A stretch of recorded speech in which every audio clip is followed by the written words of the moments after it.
Welcome to SikhCast, brought to you by Sikh Research Institute, illuminating every path.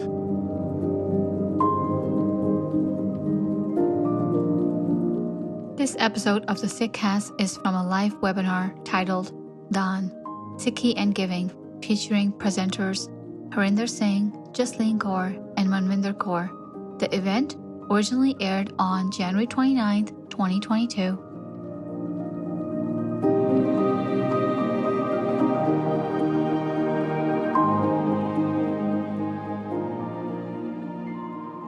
Vaheguru Ji Ka Khalsa, Vaheguru Ji Ki Fateh. Thank you for tuning in to today's webinar hosted by the Sikh Research Institute. I am Manvinder Kaur, the webinar coordinator, and I'll be leading the discussion today. This webinar will begin with a 40-minute moderated discussion between our presenters, after which we'll have 40 minutes for Q&A from the audience. So please drop your questions in the chat box and be sure to include your name and city. Now I'd like to introduce you to today's panelists. We have Harinder Singh. Harinder Singh serves as the Senior Fellow, Research and Policy at the Sikh Research Institute. He's a widely respected educator and thinker who is deeply in love with one force, the oneness that radiates in all. He co-founded the Sikh Research Institute and the Punjab Digital Library, organized the Free Akal Takht movement, and envisioned Kaur and Singh Academy. His current focus is on availing the message of the Guru Granth Sahib to global populations and developing critical thinking in Sikh institutions. He currently resides in the United States with his wife and 2 children. And we also have Jasleen Kaur. Jasleen Kaur is a researcher at the Sikh Research Institute. She has received a Religious Studies BA and MA from the University of Virginia, focusing on South Asian religions through the lens of literature and poetry. She is one of the commentators and transcreators of the Guru Granth Sahib project. She's passionate about projects that create comfortable spaces for community members of all ages and backgrounds to engage in dialogue and learn from one another. Jasleen Kaur resides with her family in the United States. So welcome to our 2 panelists today. I hope you are all having a wonderful Saturday morning. Just before we hop into the conversation, I know today we are gathered to be in conversation about the 8th State of the Panth report titled Dan, Sikhi and Giving. Just to give you a little bit of background information, the State of the Panth series, they report on matters affecting either a large sect of Sikh populations or a perspective on critical issues facing the human race at large. So the State of the Panth report surveys self-identified Sikhs on their stances in regards to critical issues and questions. The reports outline a Sikh perspective based on Gurmat traditions of Bani, on history, so Tavrik, and Rehet, so lifestyle.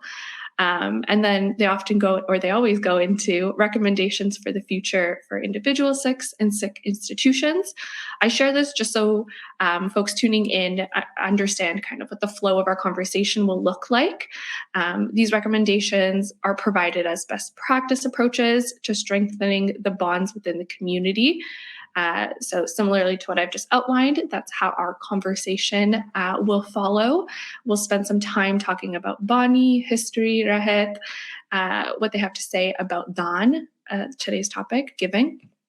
And we'll move into what members of the Panth had to say via the survey, and then some recommendations and thoughts around thoughts for individuals and institutions. Previously in webinars, if you're interested in hearing us talk about other State of the Panth reports, we've spoken about Miri Piri on Sikhi and sexuality. And today, as you all know, we'll be talking about the latest report, Dan, Sikhi and Giving. I guess in thinking about what giving is, contexts that come to mind for me as someone who lives in the Canadian state, I think about giving like the giving season that has just ended, perhaps shifting into the new year, reflecting on how to move into the new year with intention. Maybe we set New Year's resolutions, whatever floats your boat. So I hope we're able to I think I'm mostly reflecting on that intention piece, and hopefully that's something we can pick up through this conversation. And I guess in the Sikh context, I'm thinking about prominent organizations, including nonprofits such as the Sikh Research Institute. I'm thinking about Thus Fund, maybe where we're choosing to give. We're trying to see which organizations out of Sikh-centered ones that we want to donate to or give to, what principles or ideologies they adhere to. So kind of delving into that conversation that we have with ourselves, but providing some context through Sikhi. I remember this survey coming about last year. I remember it was maybe titled Sikhi and Philanthropy. And obviously over the course of the year, conversations and shifts have occurred. Maybe to invite our panelists into the conversation today, Jasleen, I'd love to know why Dan was chosen as the topic for this report. Sure. I think, as you said, we have these like cyclical sort of like seasons of giving, and we think about it a lot. And I think in the last 2 years with the pandemic and kind of things being exposed as, deeply unequal, or systems being deeply unequal, people really like scrambled to give. Like that was like a big thing that happened at the beginning of the pandemic. And I think it's kind of been sustained as new things come up, because we're so online and so kind of informed sometimes to a disastrous degree. But yeah, so there is this like deep urge to give, whether it's like within the Panth, like Sikhs giving to other Sikhs, or outside of it. And we're becoming more globalized, and we're also understanding that like systems are unequal, and that the wealth gap is increasing. Like all these things are happening, and so we're trying to figure out what to do to like at least alleviate some of the symptoms of that as individuals. But then what ends up happening is that maybe you decide you sit down and you're like, I'm going to give away $100 this month, but you don't know like where to even begin. You don't know how to like evaluate where to put your money, where best to put your money, whether you should spread it out, whether you should concentrate it in one place. And I think people get really paralyzed by that. And so there's like a lot of thinking about giving, and then kind of like either just like giving to the major organizations that maybe don't need our money as much, or just not giving like that thoughtfully, that's not like a dig at people. I think that like there's a lot going on in the world, and so it's hard to sit down and know where to begin. So that's why we decided that this might be a good time to delve into all of that. Yeah. Mm-hmm. I guess I'm also wondering about like the shift from philanthropy to Dan. If you want to, share a little bit about that. Yeah, so we started the project conversations mostly talking about like philanthropy and nonprofits, and how we kind of designate, like allocate money to different projects, whether they're long-term or short-term. And then when we started to think about that, we realized that we had to actually understand like in its like most basic, which is kind of a misnomer because it's so much more like complicated and multi-hued than I think, at least I thought going into it. We had to understand what giving is in the Sikh context before we could even think about anything else. And so like, if you read this report, which I highly recommend you do, the body section is almost 20 pages. And there's a reason for that. It's not just because we like to like hear ourselves talk, there's so much to just that one word, to Dan, and how it relates to just foundational principles that we hold. And so the like idea of giving becomes complicated and multi-hued and much vaster than we originally thought, or maybe we think in our like day-to-day context. So before we can even understand like institutions giving, we have to understand how giving sort of impacts us as individuals and how we see that, like our role in that. And then also we knew from our conversations and from just like looking into Sikh history, we know that philanthropy is like a very recent idea in the way that we think about it, especially like in the West, in our context. And like these ideas of nonprofits and charities and philanthropies were not kind of part of the lived reality of like the Guru period, for example. Like those words were not used in that way. And so making the report about giving allowed us to broaden that topic so that we could pull on the different threads of understanding that are necessary to bring us to the present day context where we do have philanthropy and we do have nonprofits and charities and things like that. So yeah, I hope that answers your question. I think it also delves like perfectly into my next question, which is around like the personal, and the both of you, your relationship with this work and how you were kind of toiling or asking questions about it. I think oftentimes in the realm or field of research, objectivity is desired, and it's understood as what makes good research. Maybe I would argue it's argued as something that's even possible, which I don't know if that is entirely possible, but I'm wondering, and you already kind of touched on it, maybe her and this thing, we can get started with you. I'm wondering, where do you locate yourself in this work? Where do you see yourself throughout this report? Maybe what challenges or personal questions arose as you were going through this report writing process? Sure, Gurfate, everyone. There were many questions for myself, which ranged from, how I used to give 20 years ago to how I'm personally giving now. I had questions regarding, I got asked a lot about, in last 20 years again, more, what should we fund more, whether it comes to 84 related or education related or archiving related or just aid and relief work, So I have tough time recommending, because what do you do those bases on? I would say number one challenge really from a report perspective was that who do we really find to do external reviewers? We have external reviewers on our project. So we draft it and then we send it out to at least 3 people, and we look for 5. And in this case, where are the seasoned people who understand charity and non-giving and philanthropy, those who live and breathe that every day, and not just that they're giver themselves? That was a big challenge. We eventually found 2 people who actually are part of the non-profit world. Sikh world might not know them. In fact, I want to recognize that, Amri Kaur Shahpuri and Lovely Kaur Tillon, they're the 2 people we found who are seasoned professionals in this and who actually help strategize this for big organizations outside of the Sikh world. So that was another challenge. We all think, like, we looked at the EDs of the Sikh organizations, we looked at the people who are founders of the Sikh organizations.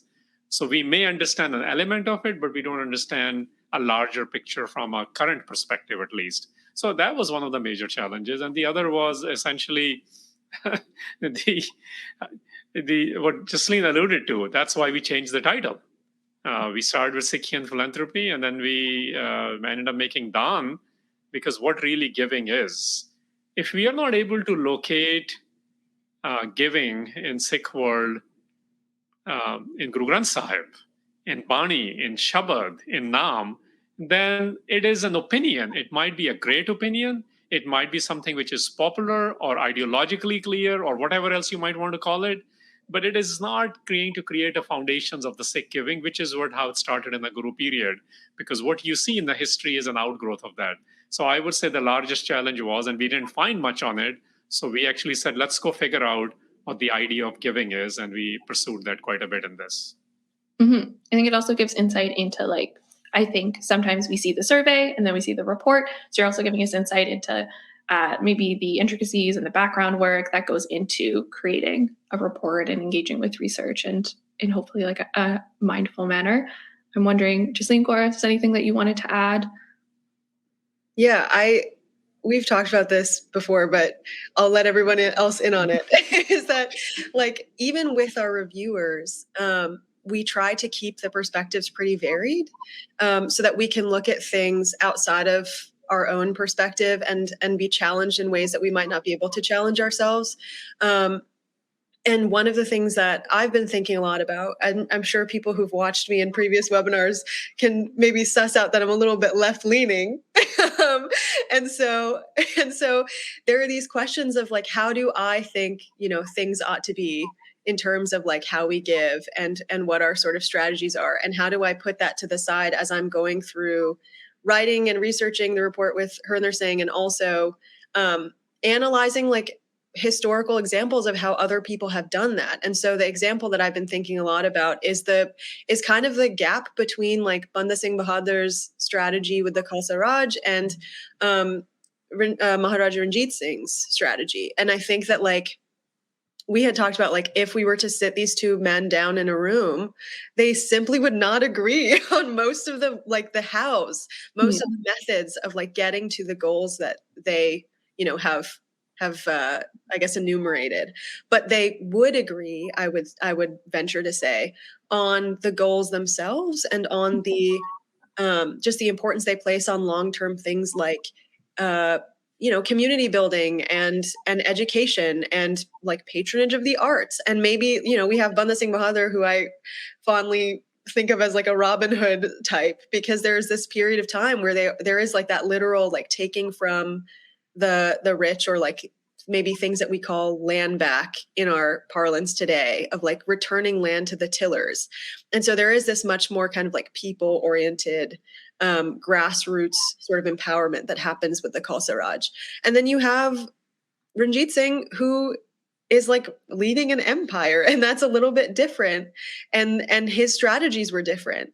And so I think part of what I find really helpful every time we do a report, no matter what the topic is that difference in the how, and maybe sometimes also the difference in the what and the why. But it's really helpful to think about that, because sometimes we like to like paint history with one broad brushstroke and say like all of the Sikhs who came before us like all agreed on everything, method, goals, everything. And it's just not true. And so if we can locate ourselves in that history and kind of have these figures sort of converse in a way when we're doing these reports, it actually pulls me back from my tendency as a human being, which I think most people experience because it's a human thing to do, of like trying to simplify and trying to kind of be like, this is the way that it has to be, and we need to, you know, do things the way that I think we need to do them. So yeah, I've been thinking a lot about what a conversation between Banda Singh and Ranjit Singh would look like these days. Yeah, I don't know. That's it. Yeah. I feel like you've given us a lot to think about. And then I think as we think about these two figures in conversations, the decisions they made, the methods and the goals, I feel like we can't not put ourselves in that conversation as well. So I think it also maybe helps us like understand different methods to reach similar goals. And it makes sense that we don't all agree on the means to the goals. So I think it definitely helps provide context in that sense. Yeah, I guess maybe thinking a little bit about what, like delving into what Daan is. I'm thinking about how we understand it beyond like that simple translation to giving.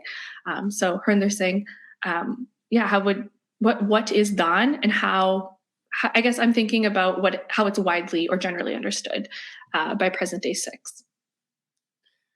So how it's understood is, I think much more sort of palatable, I would say, because we are mostly used to that. The element which all of us understand is, look, it's some sort of a donation. We can call it whatever we want. Sikh vocabulary has the word daan in it. But the more popular Sikh vocabulary in the last 50, 70 years, even if you have purchased a pothi or a gutka, you'll say it says peta, which means offering. And that's what it's called when you do matha take. It's a peta. When you take gifts to the guru or to the gurdwara, it's called peta. So my point is, the verbiage has shifted, but the understanding is that you are physically giving something. It's monetarily giving something. It rarely has been invoked for intellectually or from man giving something. So very popular understanding has to do with material wealth. It is either a physical, tangible thing which people can use, touch, feel, digest, eat, consume, use, or it's the money which is being used to provide some sort of a relief or aid or some sort of education, something of that nature. That's the current understanding of it. Most of the time, that's how it's invoked. But I do want to mention that at the same time, people who are studying us and sometimes not necessarily being accurate about it because they are sometimes picking data. For example, I'm looking at the report which was published last year about the Sikh nonprofits by a think tank in DC. And they try to make it that all Sikh think tanks are actually collecting monies to somehow create ruckus, and it included Sikh Research Institute and other organizations in America. So we have to be a little bit cognizant as to how people who are studying us and with their agenda, how they present what the daan is, because they are making it to be On one hand, they say it's a great thing that Sikhs are such givers, which we saw then during farmers' protest and movement. We all saw that during COVID era. But when it comes to the collection of that money, they actually use it in a very negative manner. But I think the Sikh psyche and the Sikh people are very clear. Primarily, when we are using the word donation or daan or peta or offering, it really is referring to something very, very tangible, something which has more often than not more instant gratification attached to it, which means you see the result in the near term. But in few cases, you also see people who are going into some long term. Mm-hmm. Yeah, I think that helps provide us with context. And then I'm wondering if we delve into that Gurmat's perspective, the Gurmat's perspective, if we delve into Bani, I'm wondering what gets illuminated, what context is provided, Jasleen Kaur. How is this understanding different or challenged when we think about daan within the context of Bani?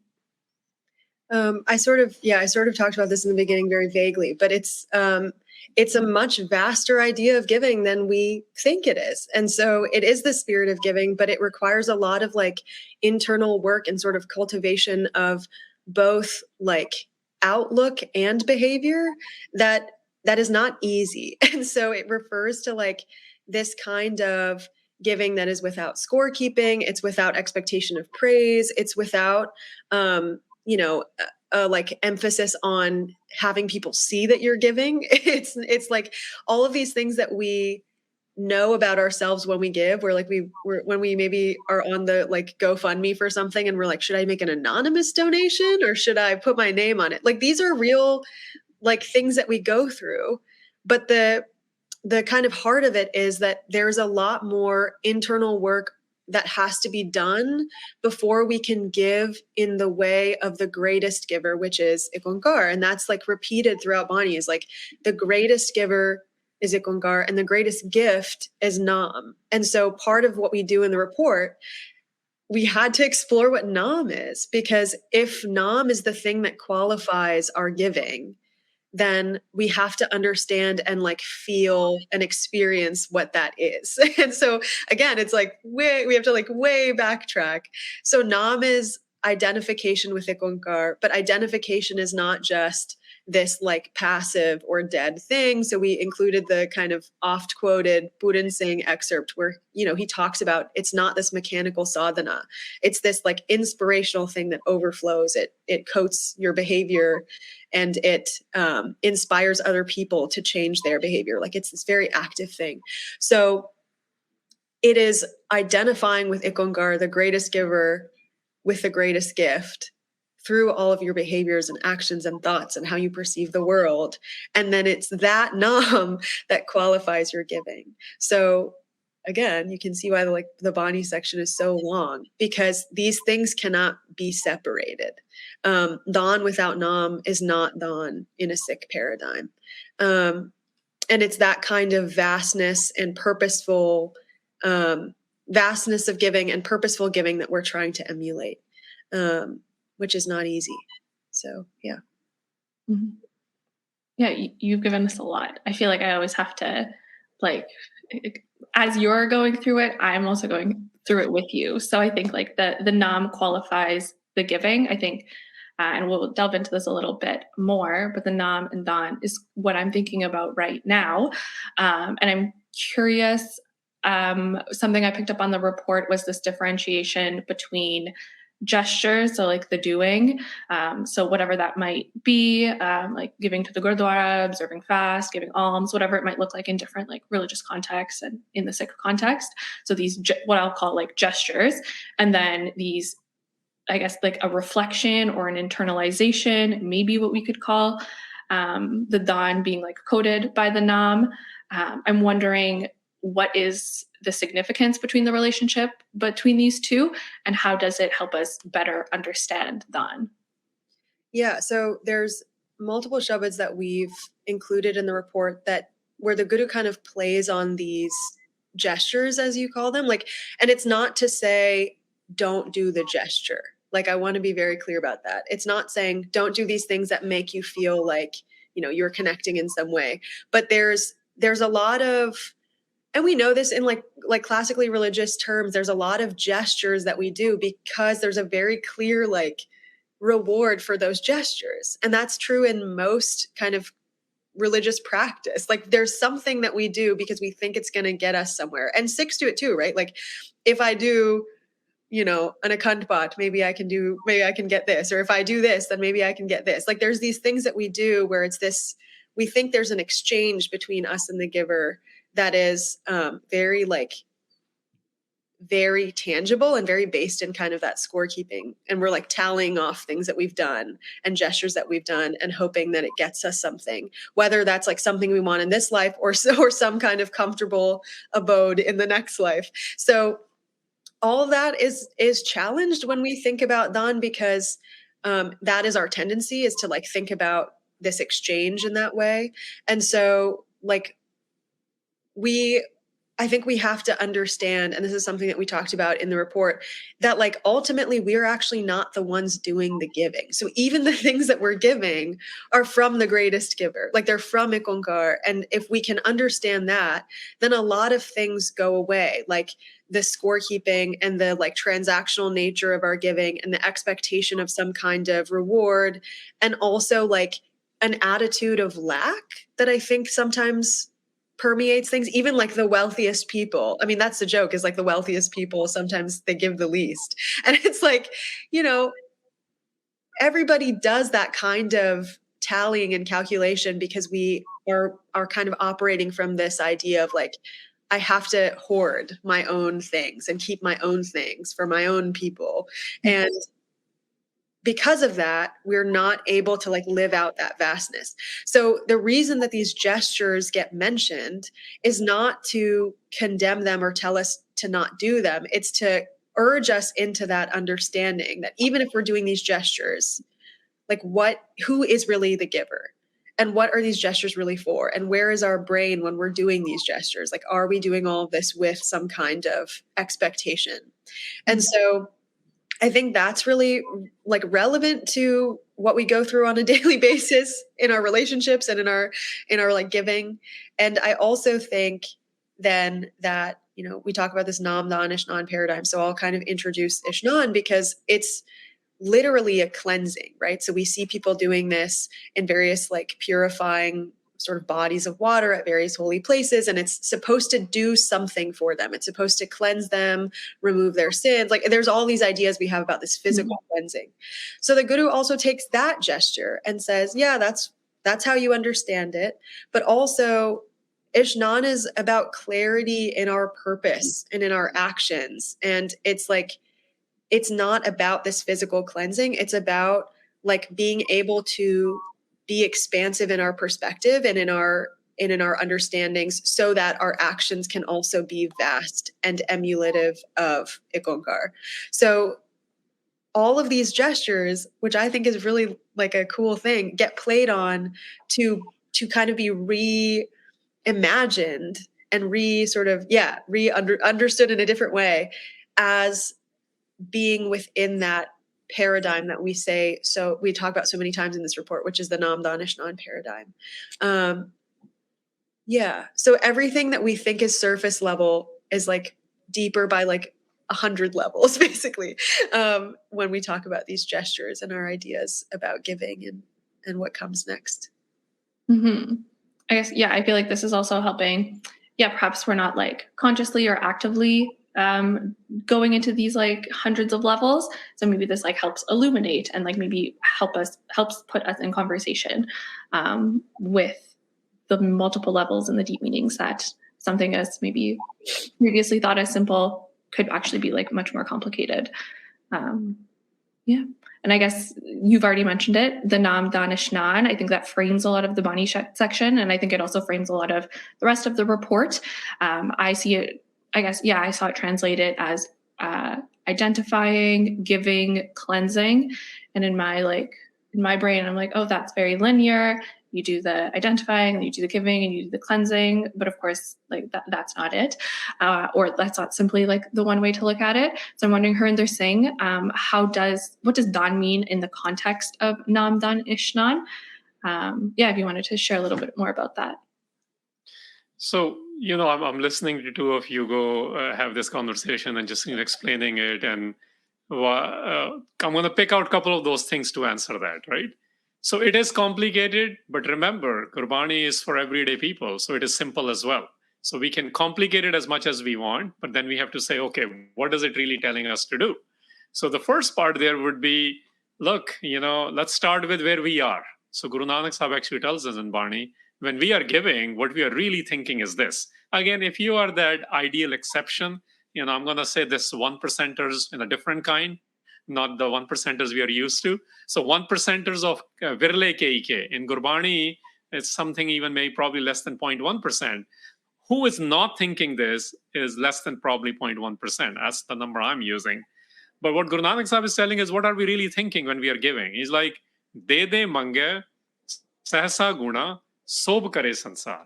So even if you take it at a physical level, because that's what we understand the most, right? And then we can go to metaphysical or the non-physical. He says, when you're giving, when I am giving, I'm actually expecting thousandfold in return. There is an internal generosity gene in me, or that genome in me is expecting that. And now non-profit reports are saying it's good to give because it makes you feel good. But Guru Nanak Sahib is elevating to the next level. Yeah, but there is this intentionality somewhere in there that you're expecting thousandfold in return back. De de mange. While you're giving, you're expecting, you're asking for from whatever your one force is, from Ekko to various worship modes, which Gurbani actually references. In our worships, we do this as well. Soap kare sansar, but we don't just want that in return thousandfold. We are also expecting fame and recognition. That's our condition. Nothing wrong with that condition. That is our condition. So how do you go from that condition to the Ikko condition, right? And that's where the Gurbani and the Gurus come in. That we know where we are. Giving is good. Giving is good for everyone. But let's see if we can go beyond this. So that's how you become the giver, like the ultimate giver, who is Ikko, who is the force of the word. So Nam-Dan-Isnan in Guru Granth Sahib is oft-repeated phrase. And we have actually cited multiple shabads where this is repeated, but I'll just use one line, very simple line. It says, Gurmukh Nam-Dan-Isnan. Gurmukh is the guru-oriented one, the wisdom-oriented one. How do you become wisdom-oriented? When all three come together. So it is physical. Like Jasleen was explaining, nothing is being told, don't do it. But if you limit it to that, it is incomplete, just like giving is good. But if you limit it to that intentionality that I'm going to get thousandfold in return and I'm going to get great recognition, then you're limiting your vastness. You're limiting yourself and not allowing yourself to become like the Koankar, the giver, the very vast giver. So the cleansing, the Ishnan part is there. Cleansing is internal and external. So of course, physically we have to be hygienic, but mentally we have to clean ourselves as well. Similarly, Dan is that there is a physical giving, and there comes a point where you're not just thinking about physical and material givings. Your very existence become, the way you live becomes the giving person. So in fact, the line I'm remembering right now is, it says, Pun daan ka kare sarir. The whole body, the whole existence is that is virtuous, is of giving. And then the Naam is, of course, there's a physical element. We talk about it. There's a practice in Gurmat traditions, naming someone. When you like someone, when you love someone, you want to say their name in different ways. So that's the Naam. That's the name. But it goes towards identifying at a highest purposes, at highest level, where everything you do is in the identification of the divine. So in that Nam-Dan-Isnan paradigm, which is both starts at a material or a physical level and goes much deeper at an internal level, Dan essentially becomes, let's keep giving. Give from an honest learning. So we talk about there's a purposeful giving. There is a deed, which means you're doing it from your honest labor. And there's a clarity in purpose as to why you're giving without expecting anything in back. So that's Dan. You start with physical, but eventually you're giving up yourself in the name of the Guru. And those givings go from not just material things, but there's a martyrdom tradition that's called giving of the self at each level, literal head as well as the mental head, beyond the means. And we see this in historical traditions that Sikhs celebrate all levels of giving. We mentioned those in Ardas, we mentioned those in our writings, but that's the Nam-Dan-Isnan. It has both elements and elevating yourself to the highest levels of giver like the Koankar. So yeah, you kind of alluded to it, like these examples manifested through, or that existed throughout history. We've already kind of talked about what different examples of Nam-Dan-Isnan or Dan specifically can look like. And then maybe moving us into the history portion of our report. I guess predominantly we understand currently the Dan as giving monetarily. I'm wondering if this is, and of course you've highlighted examples of different forms of Dan, of different types of giving. I'm wondering what Dan has looked like throughout history. And the report starts with the Guru period, so we can start with the Guru period. Justine, I'm wondering if you wanted to start with a little bit of historical context. Yeah, so I think the major takeaway from the Guru period is that a lot of the Guru's like projects were short-term and long-term, and maybe they started out seeming to be short-term projects, but in the end, there is this institutionalization that happens over the Guru period that is about some kind of long-term goal or result. So like the example that we have is Langar. So people say, okay, Langar is about, there's equality, everybody's sitting together, like there's this kind of dissolving of caste boundaries when you have everybody eating on the floor together. But the institutionalization of that is about community building, and it is about actually like inculcating the values that you are, we talk about gestures, like literally gesturing. So you're acting out this equality through the act of having Langar together. But maybe that also builds that principle and that value in a community so that you can create this kind of like larger organized and institutionalized egalitarianism. And so one of the things that I think we maybe don't think about as much when we think about Dan is the establishment of these cities. So like we have Kartarpur, and that's like seen as an enactment of the idea that Guru Nanak started the Raj. So it's not like, this is not just like heady stuff where we're giving a little bit of money in one place and a little bit of money somewhere else. It's like long-term planning that is required, which I know sounds more sort of boring and tedious maybe than we want it to. But those things are required to build up a Panth, like a community of Sikhs that has these values that they share between them.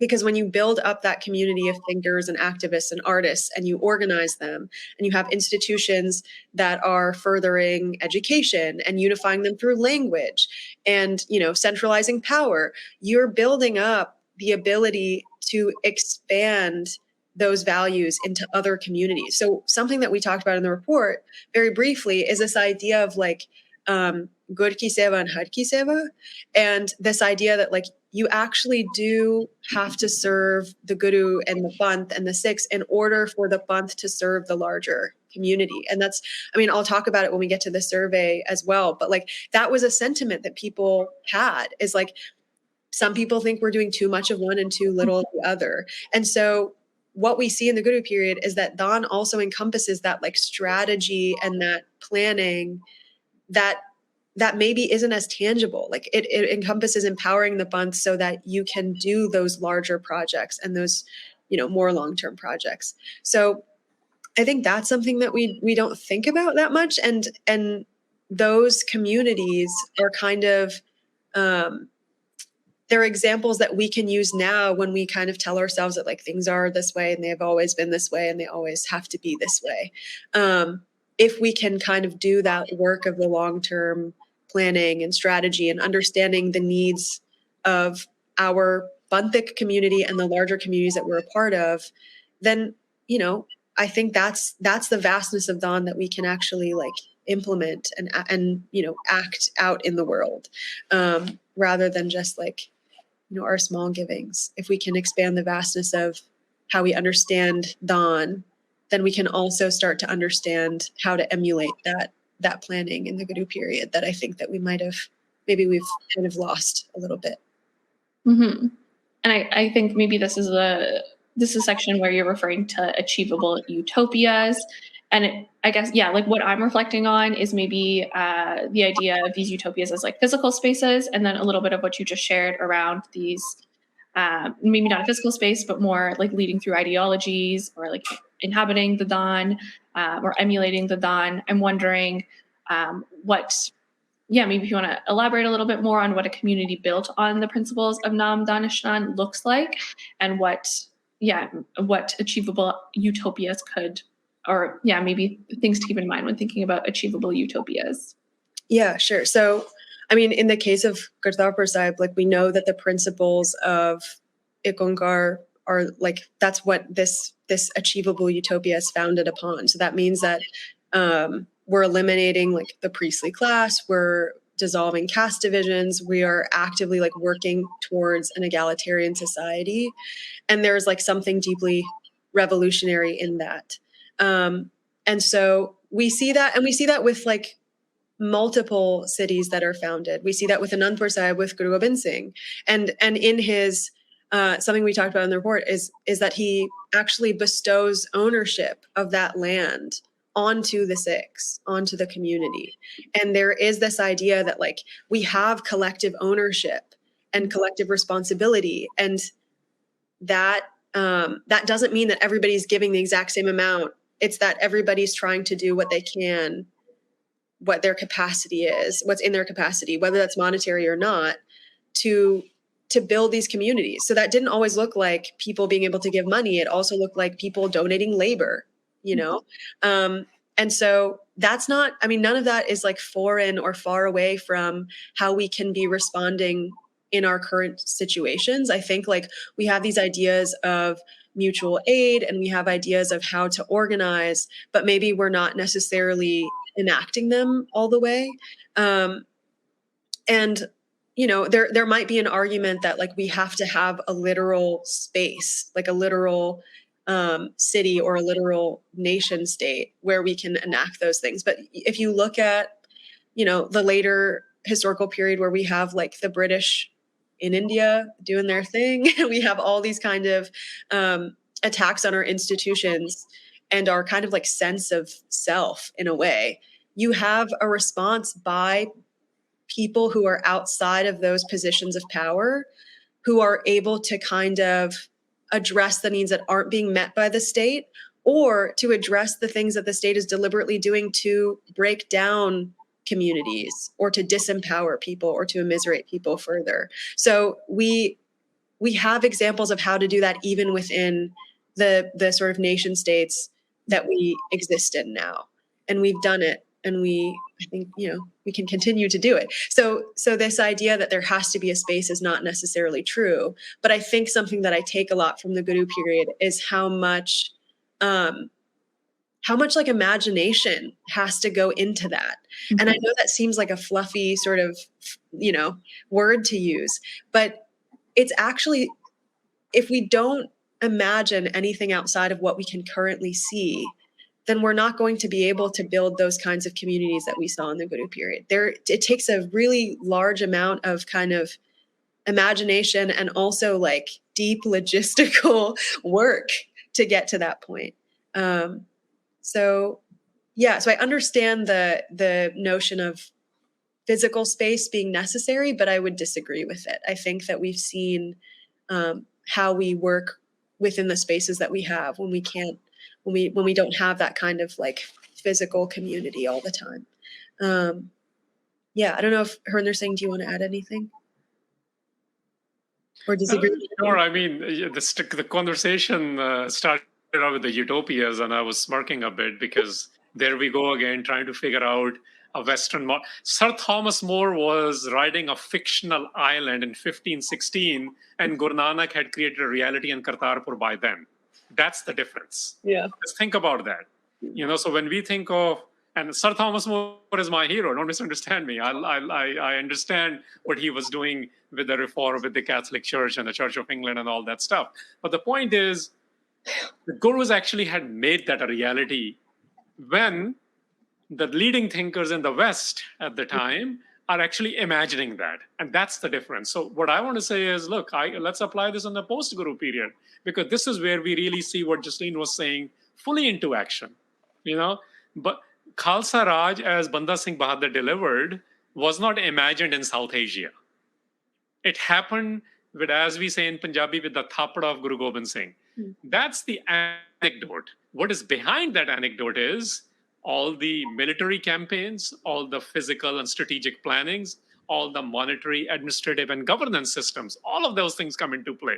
This is how it happened. Then we have a second round of those in the missile period. It was not imagined for 700 years, guys, 700 years that an indigenous person can capture Lahore. It was not imagined, but it became a reality in 1765 when Sikhs did it. It took everything we had. Our Nam-Dan-Isnan is what I call it. This is what Jassa Singh Ahluwalias of the world were like, right? And then if you look at the third element of that in Ranjit Singh period, there was no native empire which the natives were able to establish, which the British weren't able to capture. But it was not just imagined, it was become a lived reality. So these, and how did he, his lived reality, because now he is part of he is the empire, actually, Ranjit Singh. So he created more than military campaigns then. You know, a lot of the fund, all the major gurdwaras we know today, including the ones left in Pakistan outside of the Punjab, guess what? They were reconstructed by him. The whole education system of Punjab spent more money per capita than the British Empire did, and this is how everyone got educated in Punjab. So the point being, and we cite all these things in the report, that when Jasleen said she's wondering or she's imagining what Maharaja Ranjit Singh would be saying to Baba Banda Singh Bahadur, I think they would be pretty much aligned on the why, because they actually both were, for the record, initiated Sikhs as well. Yes, they had imperfections. That's not what we are discussing today. And in that, their why was very much aligned. The what and how has to do with the eras you live in, the community and the realities you live in, the empires you live in, the resources you live in, and the governance systems you live in. And that's exactly what they did with the collective efforts of the community, which first created strong institutions. That what Gur Ki Seva means. Gur Ki Seva actually, because Guru also includes Guru Khalsa Panth, which means the community. And Har Ki Seva is what we now call Sarbadda Pala, includes that. Because if your own institutions are not strong, you will never be able to serve Sarbat in a strategic way, in a long-term way, in a teach a man a fish, give a man a fish, he'll eat for a day, and teach him how to fish, he'll eat for a lifetime. We worked on the second part more. We never stopped the first, but we were more on the second. So that's how it happened in the post-Guru period. And they were very much things which were beyond imaginations of the people and the empires, and they actually disrupted them and created the new systems. Yeah, I think that's helpful contextualization. I think, I guess it's always like perfectly transitioning into my next thoughts, because now we are introduced to the colonial period, which I guess is like more proximate to us. So I feel like I understand it more. I feel like it applies to me more, or has like direct, close, proximate influence on my life. So with this like move to the the colonial period, we're also introduced to the diasporic context. But before we move into like diasporas, I'm wondering about the role of institutionalization and what shifts came about because of institutionalization that happened in the colonial period, and how that institutionalization has been transported, if it has been, to the diaspora. That's a great question, because now we are coming into the kind of the terms we're starting to use, right? Well, we have, when you have a confrontation with the new realities, in the post-Maharaja Ranjit Singh period, systems are changing. And they are looking into how the organized way of the larger hegemonic culture does these things. So Sikhs are addressing that as well. They're forming their communities. Some are more focused just on education. Some are more focused on working with the British Empire. Some are more focused on fighting the British Empire. Some are more focused on creating a renaissance through literature. Some are more focused on, let's send people to the West, to the Harvard even, to learn how to have the best educational systems within Punjab. So the shift is happening because they're getting more project focused, is what we might call it today. Earlier, so the one thing which happens like this is that the shift is there is more project focus. There is understanding of alliances. Many a time alliances don't make sense, but they do make sense. But I want to bring it back to the Dan part. So what happens with the Dan is a similar thing. Then there's a codification of that. Actually the codification started in Guru period, and the most contemporary account we have is Pai Nandlal Goya, and Pai Nandlal Goya uses these three words, Nam-Dan-Isnan again. The giving comes from there, and then he gives a word which we are used to today. He's the first guy we are able to locate in the history and the codification of the Sikhs, and he uses the word daswant in his writings. So daswant then becomes this idea of the 10th, as we are used to in the religious systems. But the principle in Guru Granth Sahib is kich hathon de, that you give some. And those who are committed then, those who are saying we are part of the Panth and are also initiated, and rest who are aspiring to become initiated, they said, let's put the money to actually change the things. And that's where the daswant idea came. So daswant then became a way of articulating a budget, if I may call it that, because then you have a particular sources of revenue, and those revenues are being used for particular projects or campaigns or revolutions. So that's what you see happening between sort of post 1849 to 1920s, and elements of those are carrying forward, because after that you see when the British fully took over, then they introduced these ideas of what we now call non-profits now. In India, they were called, and they're still called. I mean, the Registration Act of 1860 is still relevant in India, which is about having a society or having a charity or having a private trust. So those kind of vocabularies get introduced under the British period. Sometimes they are also used to intermingle with the Sikh affairs, as we see with some of the larger non-profits Sikhs have. But essentially, the current formation starting to take shape because the legal systems are now in place and indigenous systems are being replaced.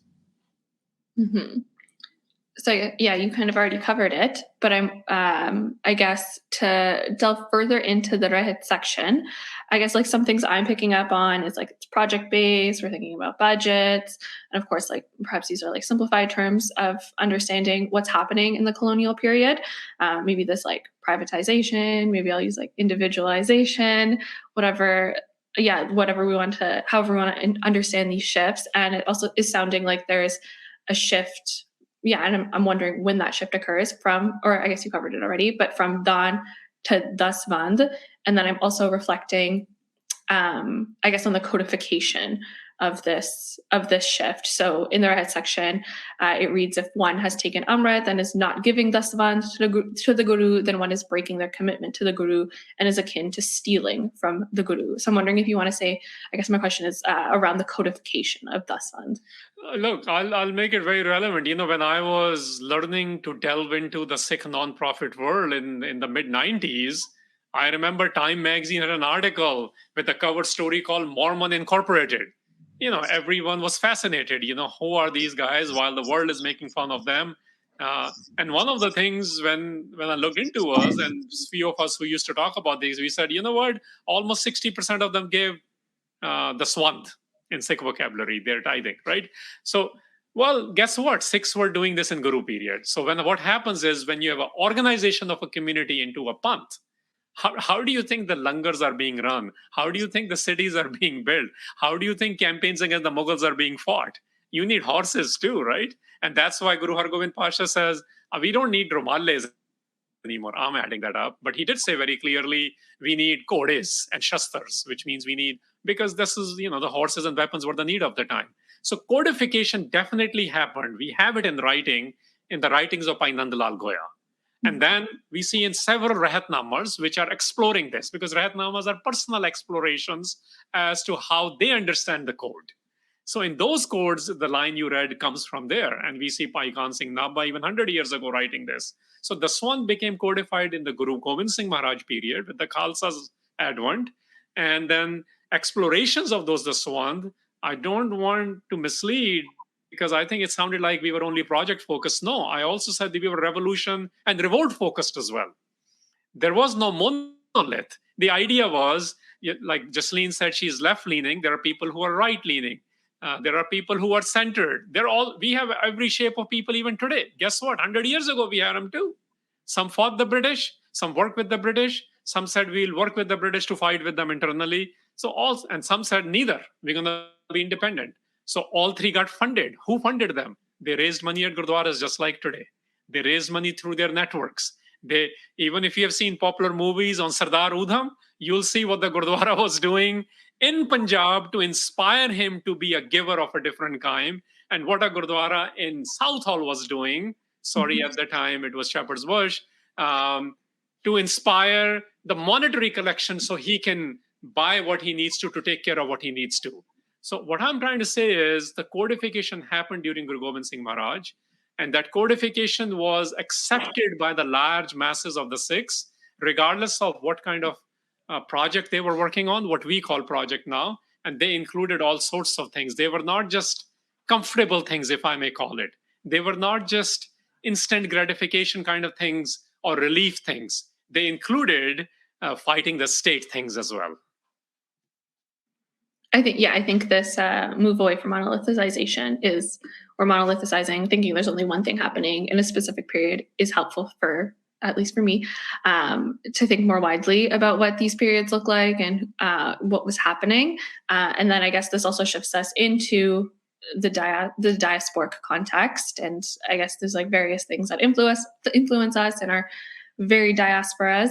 I know we're all sitting in North America, but in like very different national contexts. So there's a point in the report where we explore this kind of complicated relationship between the diaspora, or not we, where you, the two of you, other folks who are part of the report writing, explore this relationship between the diaspora and the homeland, and then how that relates to philanthropy. I'm wondering, just if you wanted to share or speak a little bit more about that. What I'm particularly thinking about is the interrogation of the structures and the systems that make philanthropy and charity necessary or possible in the Western world. What that relationship or what that idea looks like in relationship to homeland. Yeah, great. So I guess I'll start with how we explored the kind of relationship between the diaspora and the homeland in the context of giving. We took heavily from Vernon Dusenberry and his work on diasporic philanthropy. And there's a few things that I think are necessary to think about because, this problem hasn't gone away. This kind of like maybe this gap between where we sit here and what is needed in the homeland. So this idea of like diasporic philanthropy is really important. Most of the money that is going into Punjab is coming from the UK, the US, and Canada. And we have to think about like what our motivations are for giving. And so one of the things we explored is like this concept of izzat or honor or some kind of like vanity sort of orientation of like, if I do this, then it will affect my kind of like status in some way. And so we have like the example of maybe like giving a gurdwara like a facelift or something, like it's not necessarily a productive project, but it gets people kind of what they're after, maybe whatever motivates them to give. There's that. And then there's also just like what I've kind of alluded to, which is the gap between just like day-to-day understandings and experiences of what is needed.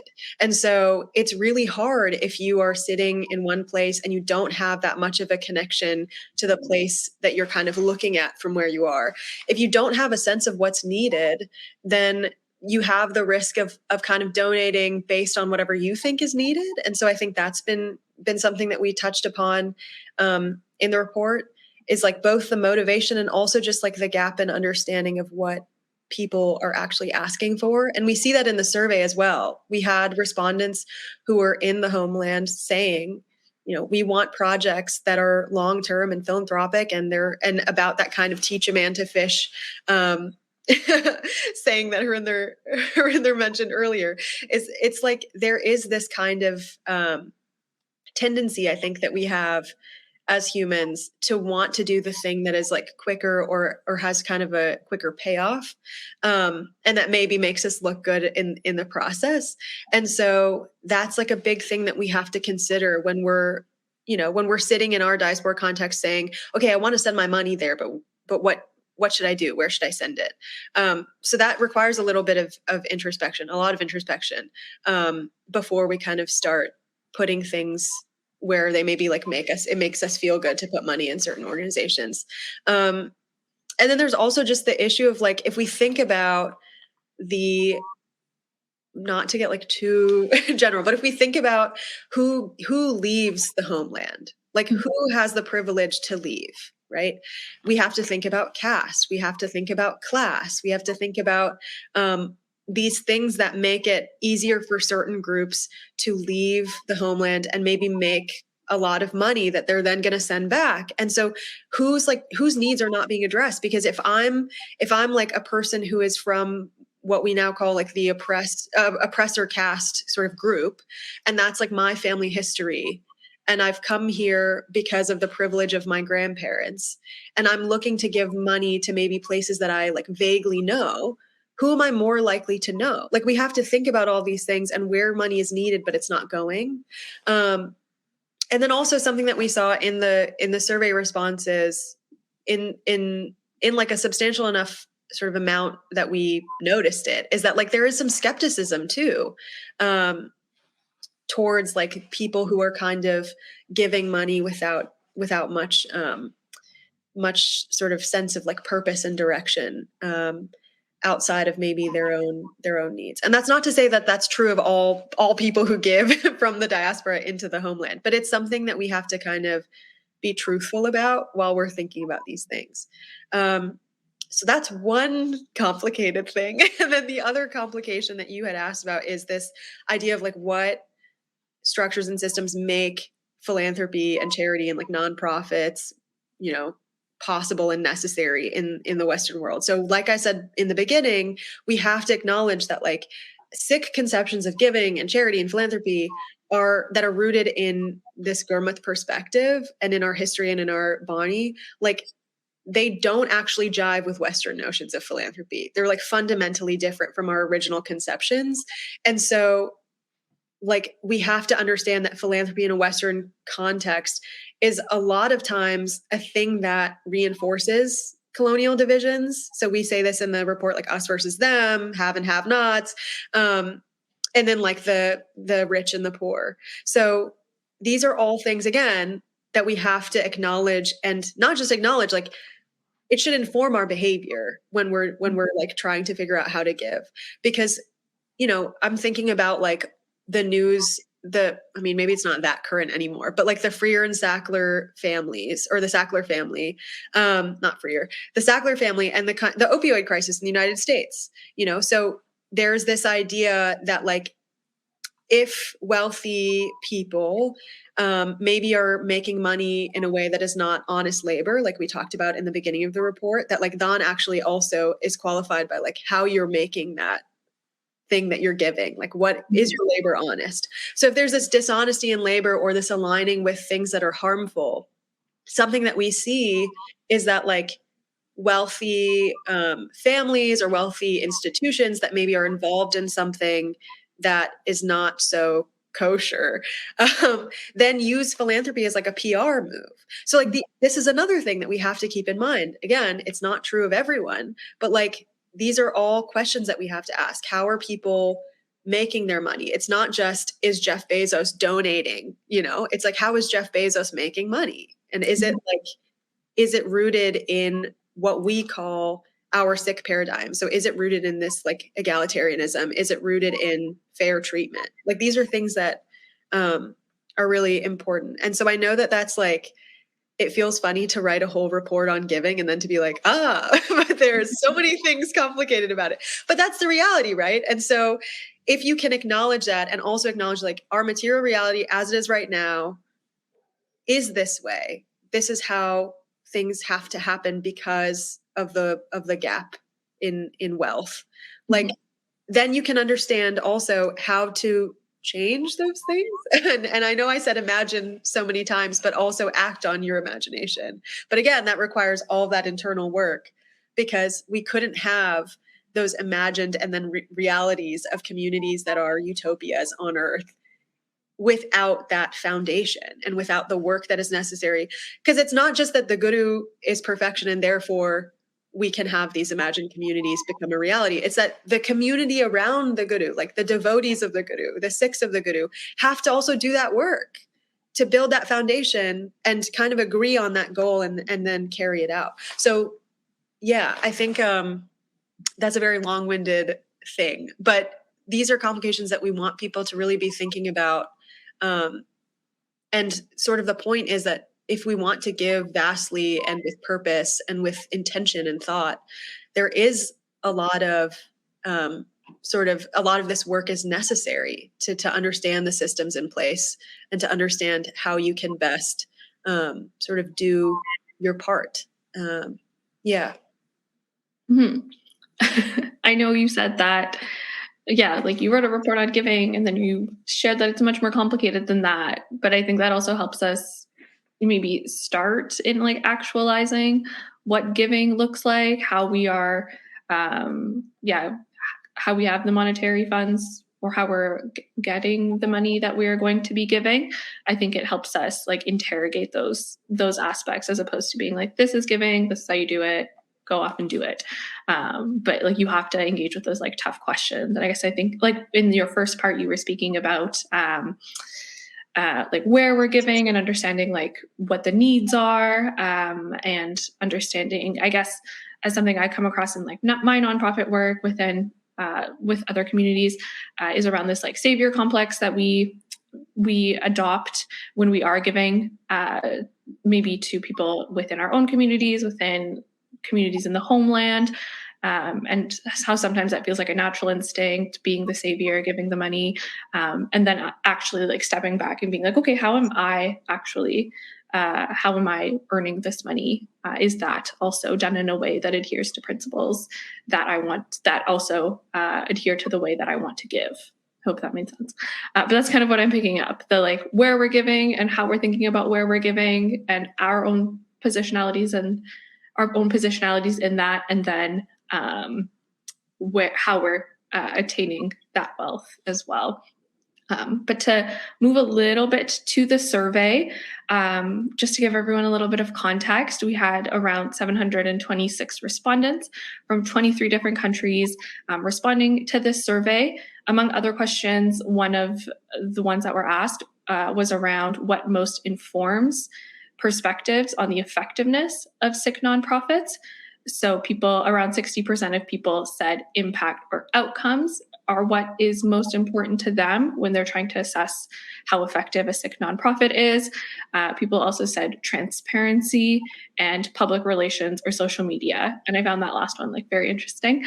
I suppose, yeah, I'm seeing these measures or how people think, how people inform themselves on how effective a Sikh nonprofit is. And I'm wondering, given these like complicated relationships, Justine, that you just talked about, how did you kind of see in the survey how individuals are understanding their own giving through a Sikh lens?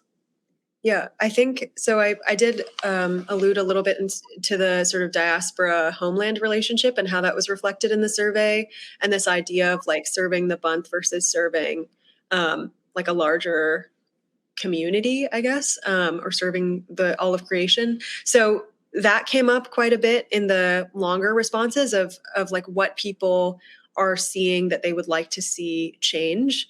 But I think the biggest thing that surprised us was also that I guess maybe it didn't even surprise us, but like this idea that like PR is really important to how people evaluate an organization. And I think like it's really like it. I mean, I understand it. It's like if you're looking up an organization and you're thinking about donating, you might like go to their website. If the website like hasn't been updated or you can't see kind of any tangible evidence of the work that they've done, then you're less likely to donate. And so there becomes this this maybe like leaning onto PR as a larger element of how we evaluate an org, just because it's like faster and kind of easier and like it's a visual thing for us. So I don't think that was surprising. I think that given what we've seen, we have a tendency to donate more to shorter term things that have a quicker payoff, because then we can see that what we've done is actually making some kind of tangible difference in real time. And sometimes we don't like to wait. But then that's paired with the majority of respondents, which is like, I think it was 54%, said that they were more likely to give to long-term philanthropic projects, which that was really surprising because we evaluated basically like the wealthiest orgs, which are mostly located in the US, Canada, the UK, and I think Australia and Malaysia. We had a couple from there. But like we looked at their financials and we looked at the work that they do. And so although we're saying, the majority of us are saying, yes, we want to donate more to philanthropy and to long-term projects, most of the orgs that are getting our funds as a collective that we're donating our funds to they lean more heavily towards charity and short-term projects or like response or relief work.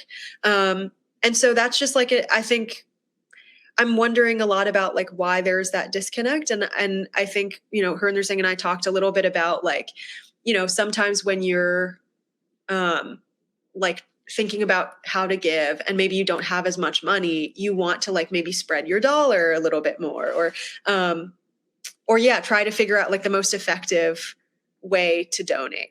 And so that becomes like maybe a thing that people consider. And then they say, okay, maybe it's better for me to donate to a charity rather than a long-term project because I only have X amount of dollars. So that, I guess, that was surprising because we also we gave them like a hypothetical and we said, assuming that our like budget for the like global Sikh nonprofit group is $300 million US, like what percentage of that money has to go to philanthropy in your opinion? And so most people said 50-50, 50% to philanthropy and 50% to charity. And then the next most common answer was that actually 60% of our money should go to philanthropy and 40% should go to charity. So there is this like, at least in principle, this understanding that we ought to be funding philanthropic projects, long-term projects, more than we're funding shorter-term charity projects. But it's just not, there's some kind of difference in our behavior. And we don't have the answer for why that is. It's just something that is really surprising. Harinder Singh, is there anything you want to add?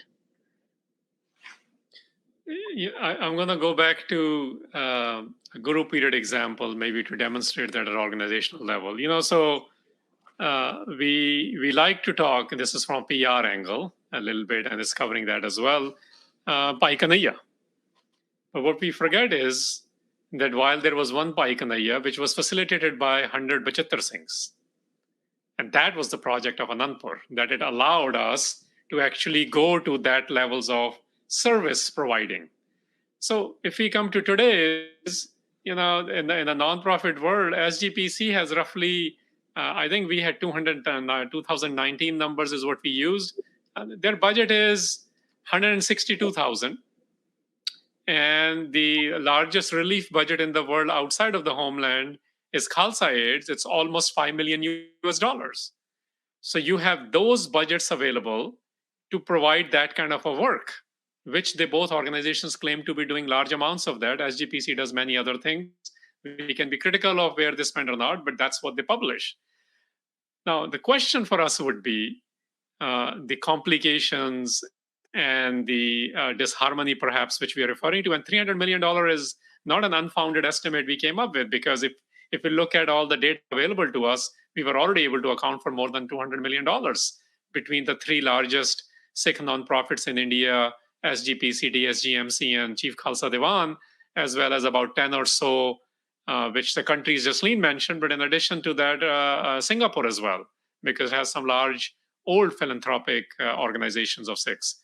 Look, the questions for us are very, very, very, very simple right now, if you ask me. The complication, it is at a personal level. Where do I give? How do I earn? Am I earning right? Those are personal questions. And that's good. That's what cleansing is.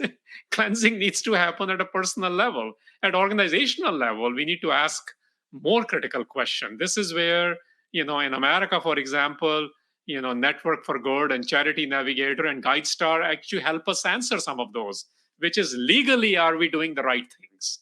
And I'm not going to get into those, but those have to do with transparencies and those have to do with governance. But the angle which we need to bring from a Sikh angle is, are we panthically responsible? And that's the question which we are not delving into. PR wise, yes, but in our report writing, in our analysis, in our presentation to the Sikh world, we need to get into that. Am I panthically responsible?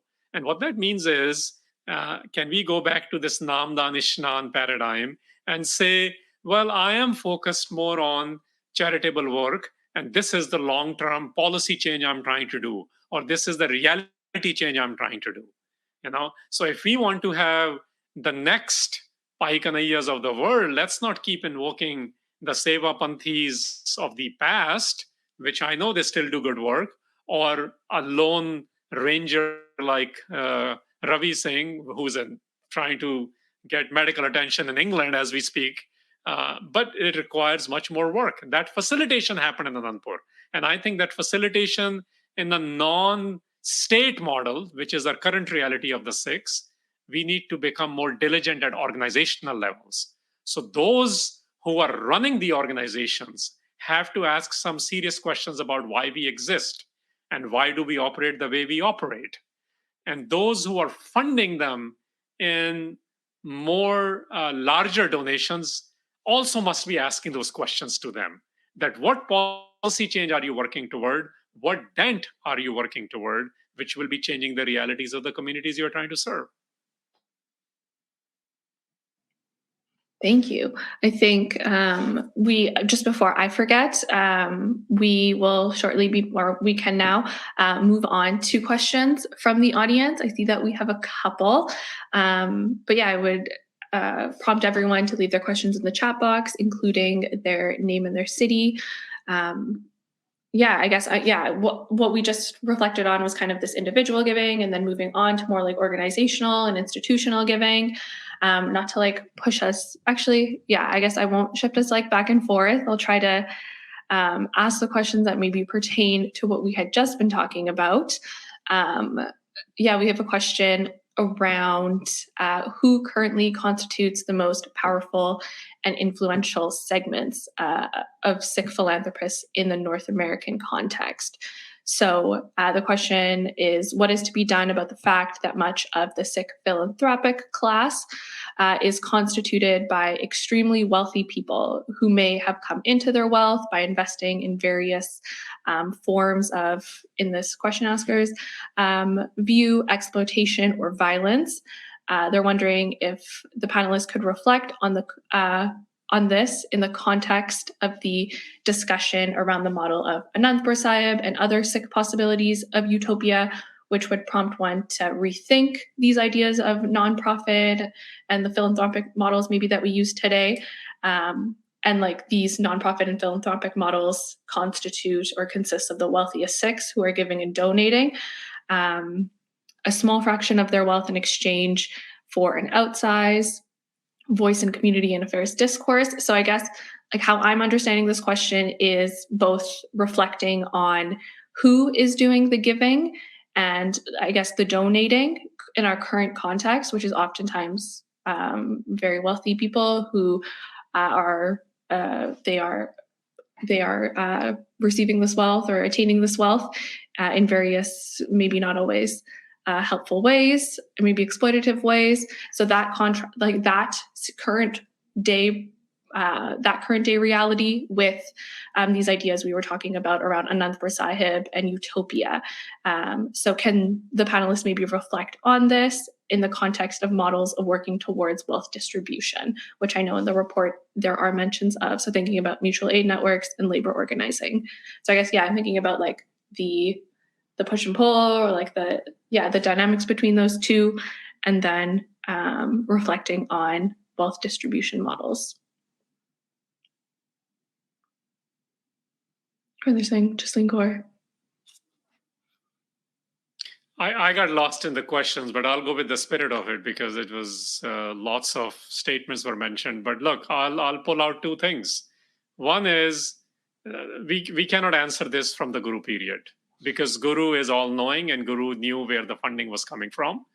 What we do know from a Guru period is the only no-nos were a state or an agent of the state could not give any gift to influence what the Sikh world was doing in the Guru period. That we know very clearly. Nothing more than that we know. And we cite those in the report. For example, Akbar, what he tried to do, or during Guru Nanak Sahib period, and things like that nature. And Guru Tegh Bahadur period, Guru Arjan period, all those things. Now, in the post-Guru period, let me ask certain questions. Sometimes I think, again, that the personal cleansing reflection we already have addressed. But I think if you are going to apply certain lenses, most of you will probably consider the expansionism of Ranjit Singh to be exploitative. That's how he gained the money.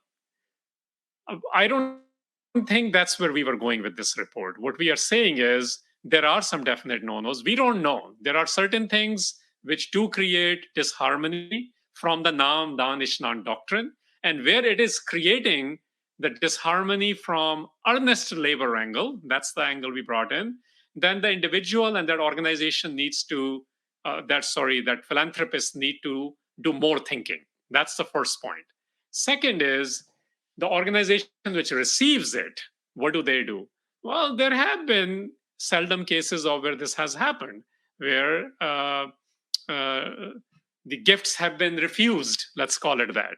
And if the gifts have been refused, then that's the governance of the organization which matters. They need to understand.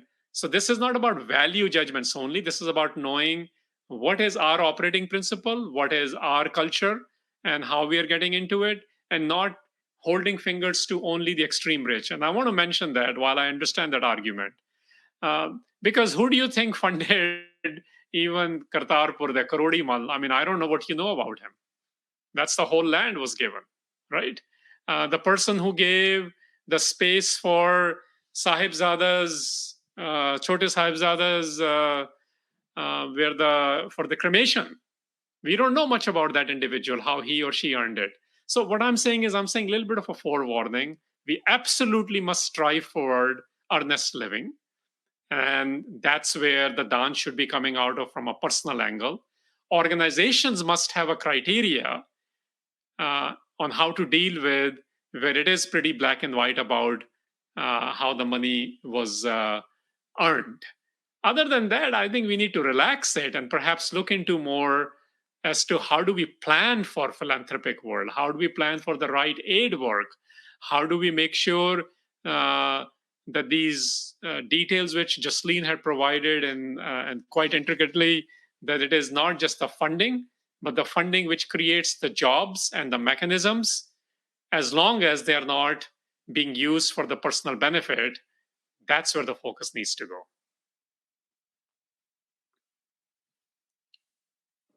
Jasleen, I'm wondering if there's anything you want to add? Yeah, I think the only thing, so, again, left-leaning. So we had these conversations when we were writing the report, and there is something that has been sticking with me, which is that one of the excerpts that we used was about sort of a lack of condemnation or a lack of pointing fingers. And so I think that it's possible to hold that very much in your hands, along with the understanding that individual reflection is necessary and actually is being explicitly asked for by the Guru in this context. If you want to give in a Sikh paradigm, you actually have to do all of this work, especially if you are a wealthy person, especially if you have these different sort of different platforms and powers. I also think, though, if we look at the Banda Singh Bahadur period, especially, you can actually also not condemn people and also actively fight for a more equitable society. So if we can hold all three of those things in our hands, if we have enough room, then I think that's the sort of thing that I would offer, is that individual reflection is necessary. And me pointing a finger at someone saying you've made your money from, I don't know, the military industrial complex or something like that. Me doing that doesn't do anything. I'm not the person who has to answer for that. And the person who has to do that reflecting, that's on them. And so it's not about that in the situation. It's not about that in this report. But I think the understanding is that yes, things are not equal in our society. And like, yes, in an ideal world, we would have those like utopias, and that's what we want to work towards. So it's not just like taking this money and continuing to work within the systems that we have. It's also doing that, imagining, and then that implementing to make an imagined community a reality. So yes, labor organizing is important. Yes, mutual aid is important. And I am very much on board with all of that. So, but I think there's a way to kind of look at the totality of our history and understand kind of the maneuvering that is necessary and the working together that's necessary, even if we don't agree with the means through which somebody has earned.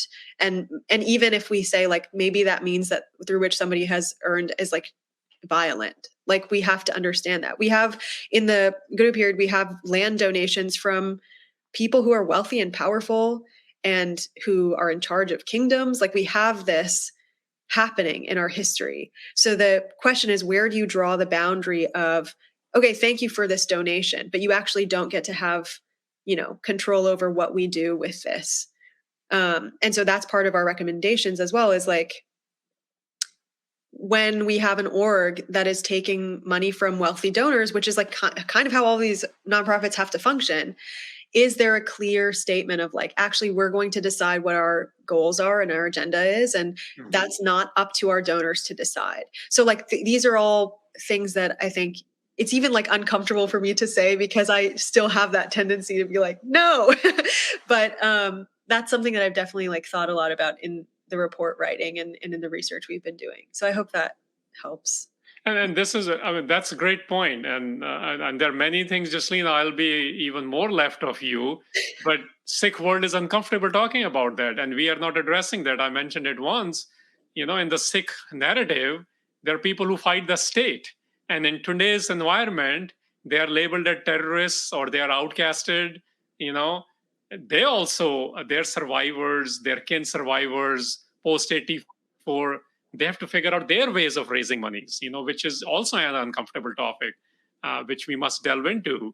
But where you ended, Jaslene, this is where the nonprofit heads come into play.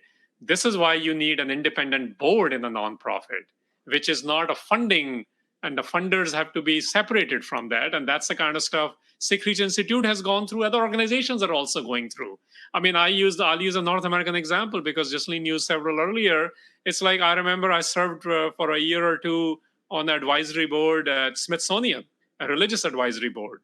And one of the conversations we had there was, these Koch brothers were pumping money even in Smithsonian.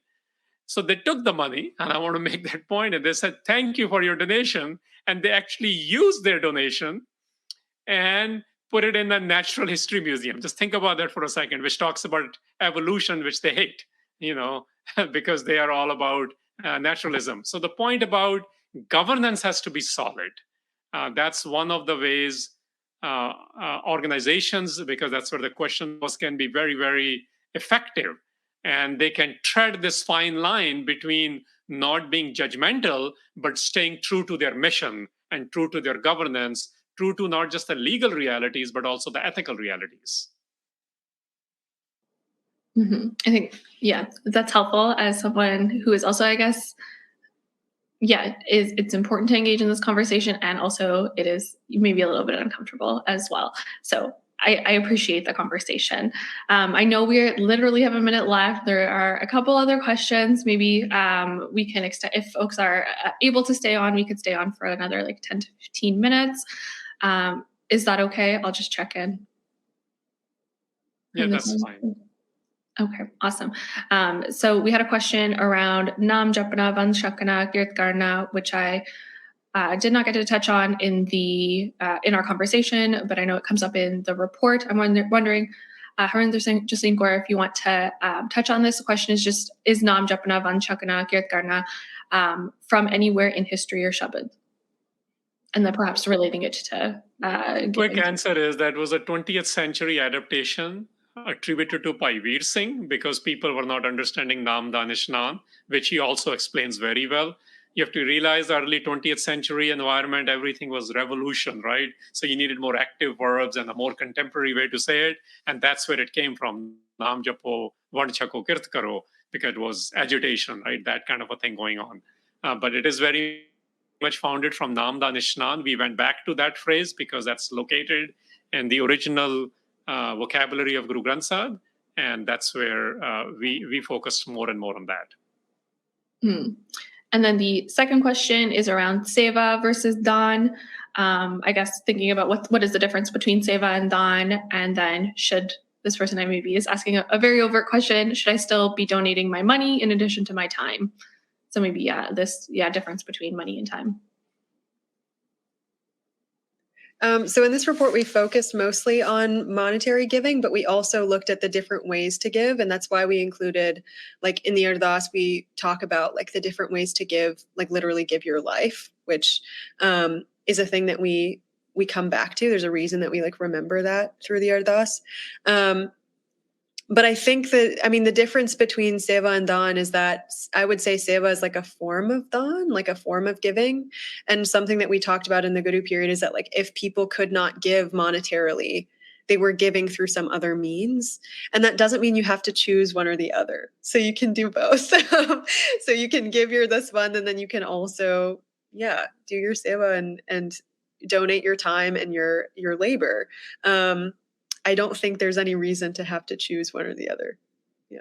And the other way to look at that, which we did in the report, that when we invoke the phrase Har ki seva and Gur ki seva, because seva in its common understanding is physical, but in Guru Granth Sahib, it is also, including on those two phrases, it's also mental or intellectual or spiritual or emotional, which means non-tangible stuff.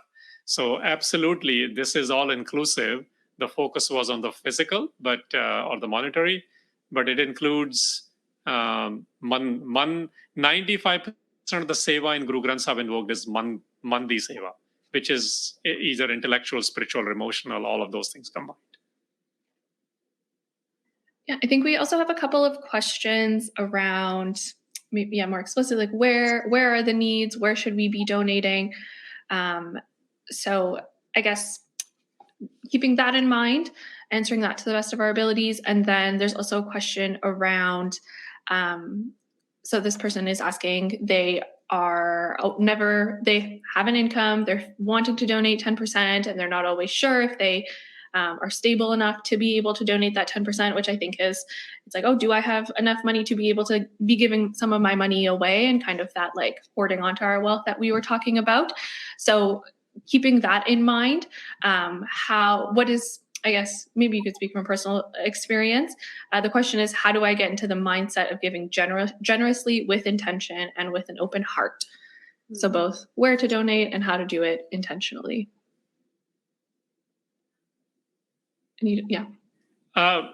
Sure. I can tell you that until I had my first job, I didn't have a monetary donation. I basically had time, and that's what I was donating. When you're an immigrant who can't even figure out how to have enough clothes to wear to high school and be made fun of, you don't have money, so you have other things. So you give volunteer time. So I volunteered at Gurdwara, I volunteered at Ozanam Home for Boys. That's my personal journey, sort of. And then when I started having a paycheck, and by then I had also become not just a self-identified Sikh, but also I take an Amrit, which means, I'm saying I'm committed to the Panth. That's what that really means. So then I said, okay, then protocol matters. That's compliance. So at minimum, I need to be giving 10%. It's, again, a self-enforcement, right? We don't have a Akal Takht or a state mechanism for the Sikhs enforcing that right now. But where you do, you give taxes. Just remember that. So don't think it's outlying. That's what governments do, because they know how much you make, and they say, well, portion of this is needed based on whatever the politics of the place is that you're going to give back. So I started doing that. And I can tell you that in the last 10 years, I don't want to be in compliance. I've been figuring out how can I get to a place where I live in 10% and give 90%? And it's in the changing priorities at family and organizations I support on paper and off the record, it becomes a challenge. But that's what I struggle with. I struggle with, I don't want to be just in compliance. I want to be vast. I want to be expanded. So you give what you have is where you start, in my case. I believe that's what The idea in Guru Granth Sahib is ki kich de. Kich is some. Kich is whatever you define kich is, right?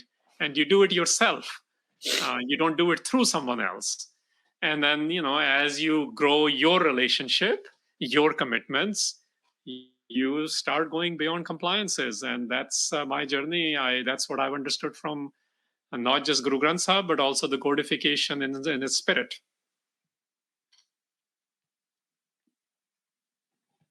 Jasleen Kaur, anything you'd like to add? I think I would just say that, I don't know, like when you're a kid and you do pennies for patients, I don't know if this is a thing everywhere, but like when you're a kid and you collect pennies for like a cause, basically, like you go around your house and you scrounge and you like, and I guess this isn't that relevant because people don't use like coins anymore, but this was like a thing that we did in elementary school with different organizations, and it was always like every penny counts. And so I think my whole thing is that, like, if you're in a place where you can only, I don't even want to say only, where what you can donate is your time, then you do that. If what you can donate is your labor, then you do that. If what you can donate is $5, then you do that. Like, I think we have a tendency to say, like, well, if I can only donate this much, then it's not even worth doing. But if like enough people only donate this much, then it adds up. And so I think that's like a thing that we do in our brains, and it paralyzes us. And as for like getting to a point where you can become vast in your giving, that's the part that is the work that we have to do at like an individual level. That's the part that requires that relationship between Nam-Dan-Isnan. Like, that's the chiseling. That's like what happens to us over time and with great effort. And so it's not this easy switch that we turn on and then we're like, I'm going to give vastly like a konkar. It doesn't work that way, because we might even give the money and then second guess it and be like, oh my God, can I even afford to do that? So I understand the kind of like want to be in that place and the desire to become that way as quickly as possible. But it is very much a like, it feels cheesy to say, like, it is very much like a journey within your own self. And it's very much a journey through that like relationship with Ikonkar, with the vast giver. And it's through that journey and through that relationship that you begin to be able to like emulate that. And I'm saying this as if I understand what that means, but I don't. So yeah, I think you have two people who've like written this report and 20 pages on Bonnie and all the things that it says about what we need to do. And both of us are like, yeah, we're not there yet. So that should tell you what you need to know about that. Just keep chiseling, I think. Awesome. Thank you. I guess as we wrap our conversation up for today, I'm wondering, and maybe you've already answered this question, I'm wondering if there is something that we would like to leave the audience with, something that you think is a key takeaway from the report. Harinder Singh, maybe we can start with you. I want to bring it back to perhaps one line of Gurbani on Dan. And yes, things are complicated, and yes, there is a lot of effort, but at the end of the day, it's Gur Prasad, guys. The line is, Nanak nadri bahare, rachahan dan nana. That those who are outside the circle of grace, which means those who are not feeling the grace, nadar, they will not be drenched in neither the understanding of giving nor the understand dan na is nam in here, and neither giving nor nam, which is identifying. So it really is, all this conversation, writing is to raise the level of awareness, and those who choose to work on their personal transformations and the networks they operate in, including organizations, to raise their levels and actually transform them, so we can actually gracefully become better givers and experience now. Thank you. Jasleen Kaur, anything you'd like to add? I guess the only thing that I will add is that I hope we have a checklist in the report for people to really break down how people can evaluate orgs that they're looking at donating to, and also how orgs can self-evaluate. And so I'd really take a look at those recommendations.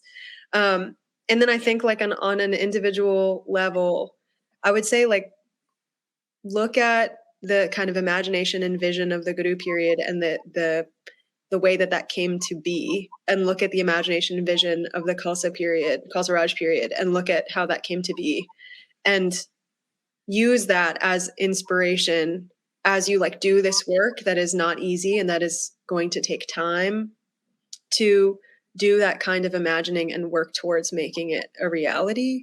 And then I would say, like, look at Ranjit Singh, who, despite, his flaws, understood the importance of empowerment that we see in the Guru period and the Khalsa Raj period, and understood the importance of even, sometimes we like to say the arts don't matter. I don't know why. We're like cutting humanity programs in the United States left and right. But, these things matter, and being a patron of those things matters. And empowering people through education and building that kind of community where you're watching your connection with Nam inspire other people, and you're watching it kind of ripple out. That like creates the possibility for those imagined communities to become a reality. And we've seen it happen. So who's to say that it can't happen again? That's all I'll say. It will happen again. Yes. A great message to leave us off with. I'll just close this out for today. Thank you, everyone. Thank you to Harinder Singh, to Jasleen Kaur, to our Sangat. You guys, everyone was so engaged. It was lovely to see the questions pouring in, the comments. Thank you, everyone, for tuning in and for spending this Saturday morning, afternoon, evening, wherever you're located, with us. Just before we head out, please tune in for our next live webinar on February 12th, titled Love, Devotion, and I, where we'll be discussing what is devotion. Is it just love, loyalty, or enthusiasm for the object of our love? Can there be love without scorekeeping? How can we come to better understand love and devotion within Gurbani, among other questions? So join us for a raw and awe-inspiring conversation with Dr. Jaswant Singh and Inni Kaur as they share their wonderings about love and devotion in this live webinar. And lastly, don't forget to tune into the SikhCast, a podcast produced by SikhRI, where we explore the various issues and events affecting Sikhs worldwide. Just as a reminder, as always, a recording of today's webinar will be available within 24 hours. Thank you for joining in. Today's webinar will be ending now. Vaheguru Ji Ka Khalsa, Vaheguru Ji Ki Fateh. Vaheguru Ji Ki Fateh.